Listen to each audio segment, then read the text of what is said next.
അസ്സലാമു അലൈക്കും വറഹ്മത്തുള്ളാഹി. ഇസ്തിഗ്ഫാർ ചെല്ലാൻ നമ്മൾ തയ്യാറാണോ? മഗ്ഫിറത്തിന്റെ പത്തിൽ, പാപമോചനത്തിന്റെ പത്തിൽ ഇസ്തിഗ്ഫാർ ചെയ്യുന്നവർക്ക് അള്ളാഹുവിന്റെ ഹബീബ് പറഞ്ഞു വെച്ച 3 നേട്ടങ്ങൾ എന്റെ പ്രിയപ്പെട്ടവരെ അവിടുന്ന് ഓർമ്മപ്പെടുത്തുന്നു.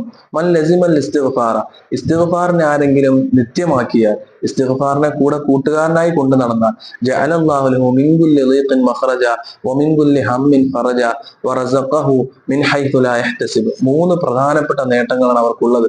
ഒന്നാമത്തേത്, നമ്മളൊക്കെ കുടുസുകളിൽ, ബുദ്ധിമുട്ടുകളിൽ അകപ്പെടാറുണ്ട്. അവിടെ നിന്നും നമുക്ക് രക്ഷപ്പെടണമെങ്കിൽ ഇസ്തിഗ്ഫാർ നിങ്ങൾ പതിവാക്കൂ.